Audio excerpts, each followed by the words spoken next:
But there's a different way we can also view OpenPonk, and that's this kind of view. So here are two different toolboxes. In the green one, there's some power drill and things like that. In the other one, there are some precision screwdrivers. So we have different toolboxes for different problems. And this is also what we provide as part of the platform, because we don't want just to produce the platform, but we also want to use it. So we have 3 different tools, which we call editors, with several different extensions around them, which I'd like to present briefly. So the first one is a finite state automata editor, and this is just a very simple. You can add nodes, transitions, connect them. You have a simple simulator, and the diagram can be exported to GraphML, so you can import it into other tools. The right now most complex one is UML Class Diagram editor. So we provide also some additional assisting UIs that help you create the diagram. So maybe if your users are not engineers or have just limited understanding of how UML works, then the UI guides them to create better diagrams and more easily. And apart of that, we also have a specialized textual DSL for the class diagram, and code generation, reverse engineering, and work in progress XMI interchange with other tools. But of course, we are not yet UML compliant, so that's a little bit tricky. So this is an example of what the textual DSL looks like. If you are familiar with plant UML, then this may look familiar. We are heavily inspired by that. And so you have this DSL, and you can produce a diagram from that. But this is not just a diagram, just a picture. But there's a real model behind it. So what you can do is, if I open a new editor,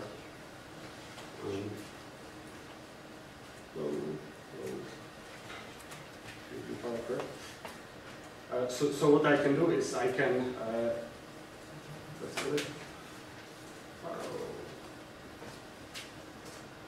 so I can create the model through not just through the diagramming interface, but also through the textual notations. For example, here I can just click on the palette, add new class, name it person or whatever, and now I can open the DSL editor and I refresh the content, and now I see basically what's in the model. And when I edit it here, so for example, I add an attribute, let's go name, string, I save it, and it adds it to the diagram. So in this way, I can choose what's the best approach for me. And since, as I said, we have there's a real model behind it, so we can generate code from it. Unfortunately, Faro is dynamically typed, so when we want to do reverse engineering, that's a little bit tricky. There are some approaches how to infer the types, but right now we chose to add these pragma annotations to basically annotate the code so we can do a complete reverse engineering. Of course, if you remove them or add some more code, then it will degrade a little bit, but it's much easier to keep in sync the code and the model, which is a big problem very often when you have these things separated. Now the final editor is BORM, which is Business Object Relations Modeling, which is a business-oriented modeling notation where we have some kind of what we call participants, some people, organizations, and we basically model how they behave inside, what they do, and how they interact with each other. So again, we provide some additional things like textual DSL and entities on model interlinking, which we also want to add to the remaining notations. Now, one very cool thing, which we like about Faro and what Faro enables us, is live modeling. So what many tools provide you is just, even if you have access to the model somehow, you cannot really interact with the model live.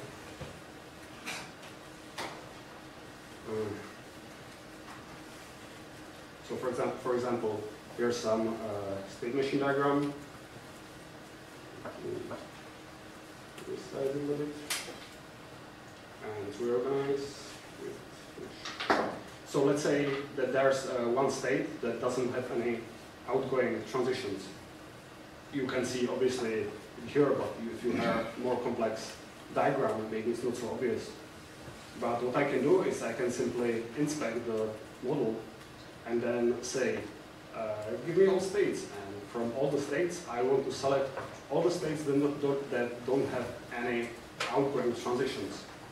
So if I execute this, I get the incriminating state. And as I said, I can also manipulate the view. So if I inspect the controller of the editor, then I can do pretty much the same thing. So again, I can select all the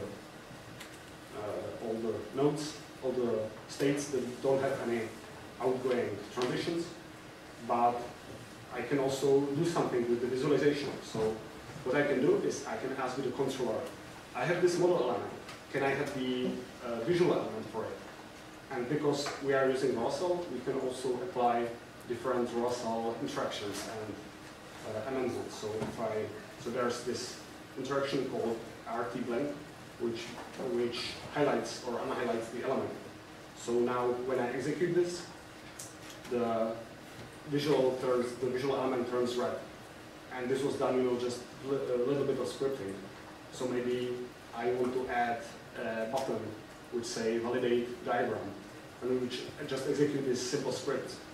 So this we find very valuable, that you can very easily interact with the model, query it, create new things. So in fact, I can even, from the inspector, I can add new items. So I can, let's say new, I can add image view. And it's added here, and now if I reopen the diagram, there could be some refresh button or something, then it's here, and I don't know why yeah, so I can, there are different ways in which you can approach the model creation, because in some cases, maybe the model is generated from another tool, and you just want to stream it in. But that's only one view. As I mentioned in the beginning, our main focus is providing OpenPonk as a platform. And this means, you have different needs, and you need tools to help you with those needs. And what we find that building editors is really hard. They are not just the big things, like connecting all these moving parts, but there's also a lot of small things, myriads of small things that when you want to create a component editor or just usable editor, then you need to keep all these things in mind. So when you are, for example, researching some notation or creating your own editor, then you have to spend a lot of time and resources on building the editor. And if you fail to do that, then it goes to waste. And another thing that's very important for us is that you should be able to bring your own model. Because very often, in bigger modeling tools, you create your model for the platform. So if you use Eclipse, you would most likely implement your model as eCore model. But why is this important? Is that the model is the most valuable thing from this perspective that you have, and you do things around the model.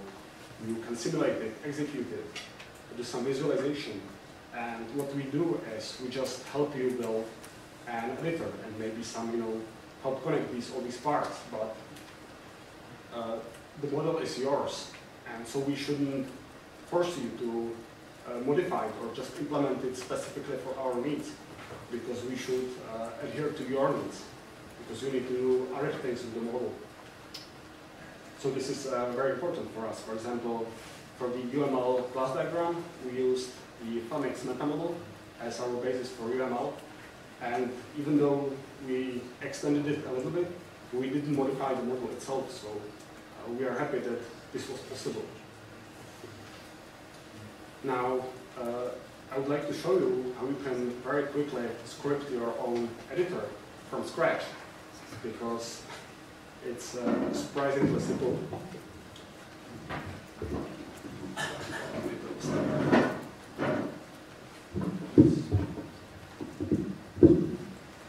So let's imagine that you have a model. I will create also the model. Let's add a new package. Let's call it activity. Let's say that we want to start with just simple entity in the diagram. I will use as a base element one of my elements, but it just provides a name and unique ID. You can add this to your diagram or use to your model, or use alternative techniques like metallics. So there's the model, which is like the top level element of the model that contains all the other parts. And then let's say there's a node. And so this is the model. And then we want to create the editor for it. So let's add the editor. So do we do? This is all documented, by the way. So this is not just the only, you can see it's done. So let's create a new plugin. And this plugin, I can just ask Fire, there's a refactoring, and I can say that I want to realize the class, which creates stubs for methods that are abstract from the parent class. And here, let's name it some activity diagram, model, editor. And the model class is the model. And now we need to create also the controllers. So in principle, it kind of follows MVC architecture. So you have your model, and then you build things around it. You have controllers that connect them together. And for the controllers, we just need, we have several base controllers that contain a lot of the complex logic that you would otherwise have to implement yourself when you want to build the editor. But right now we just need to inherit from them and do some simple modifications. So for the diagram controller, again I will just execute the realization refactoring. Run this. And I will add this class to the plugin, just so it knows how to start it. And now I should be able to see there. So I already have something that I can see in just a couple of minutes. I didn't need to implement any complex abstractions and so on. So now I can move on. Let's create the node element. So what we do is we also create also controller for the element, a node controller, and again we realize the class. And here are just describing what the controller should create and so on. And what's more important is we describe what it should look like. So as I said, we use Russell for the visualizations. So even though maybe you want to at later date decide to have some more abstract layer because you want to have the visual layer a little bit smarter, we want to keep the ability to use Russell directly, because it's a good starting point. So let's say that I want this be just a simple box. Let's 100 and label. So label. New.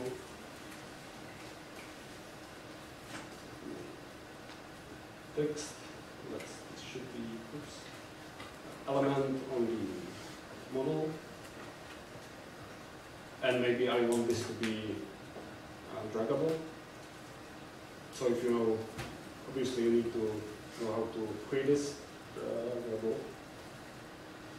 And now I want some way in which I can add it to the diagram. So there is this initialize method where I can simply state that I want a new creation tool, which would create the node controller. And let's label it node. And now when I close this and reopen, there should be a node element. I still cannot add it because there can be some rules how things should be connected.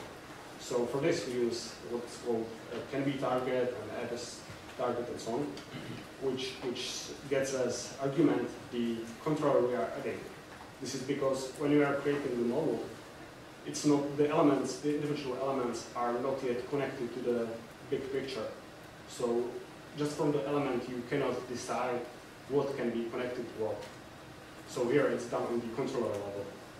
But of course the controller knows the model, so you can go level up. So here I just say I can connect it if it's the other controller is the node controller. Let's reopen it and right click here. Then I forget something. There's a label. New. Music. This should work. Here.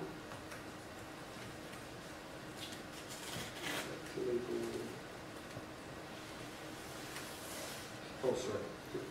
This is text, and it should be name. So let's start from the beginning. Let's open the editor. And now it hopefully, yeah. And so we already have something. Now I can change the name, which doesn't scale for some reason, which is a spec bug. So if I go back to the node controller, there's another method called refresh figure, where the platform will automatically call this method when it thinks that something has changed in the model, which means that you don't need to have this kind of special methods in your model. Normally the model, ideally it should be observable. So when you change some property of the model will announce the change, whether through some announcements or some different behavior. But since we want to allow you to bring our own model, we cannot rely on this behavior. So instead, the platform will decide on its own whether it's appropriate to update the view and if it detects by itself some change in the model. So here, I will just say that the figure, the visual element of it, that should be updated. Update. This is Russell methods. And now when I change this, it's changed in the view. So this way, in maybe 10 minutes, I already have a working editor for notation. Obviously, it's still very basic, but what's valuable for us is that we have a very short feedback loop. So just from the very beginning, we always have something we can work with, that we can see that instead of spending hours grinding some code before we see anything, you are burning the code. And so this is very also rewarding for the programmer, that you can always play with it. So often the most enjoyable things is that when you see a rectangle after spending how many hours coding, whatever. And in this way, you can add more complex models. One way, if you decide to create your own diagram, one good way to create it is not just to look at the documentation, but also look at the other notations that are available. So for example, one can be the state machine, where you see all these different controllers, and when you are not sure how something is done or should be done, you can just take a look at this and compare or just copy-paste the code. So for example, if you wanted to add some connection between those elements, I will program it. So you can do something very simple again, and that's you have another element that just has a source and target, and for the you add another controller for the connection that just say what kind of line you want to create. So just the visual element, and then it's very this one. So now when I create the two elements, I can connect them. And this, what you can see, this green background that's added automatically. So I was talking about how we are connecting the elements and how we are saying whether they can be connected or not. So here I am doing the same for the node controller. For example, if I comment this out and say that it cannot be connected, then when I go back and I try to connect them, it's red because I cannot connect them. So just this very simple modification, and it already provides the user with a very valuable feedback. It's like in a text editor, which warns you that you forget a semicolon at the end of the statement, which is just a simple thing, but it's one of the most common mistakes that a programmer makes if he doesn't use a proper editor. So this is, we invite you to give it a try and try to implement them. And especially if you already have a model and you encounter a problem, which most likely will happen, that maybe the platform is insufficient because it's still in development and will probably be for quite some time. It's basically our fault that you cannot use it. And we would like to see what your problems are and how we can modify the platform to help you with your problems and help you solve them. So we provide a platform. It's free, it's open source, and everything is available on GitHub, all the source code, all the editors, the platform itself, and also there's documentation and some example video demonstration of all the different features. Thank you.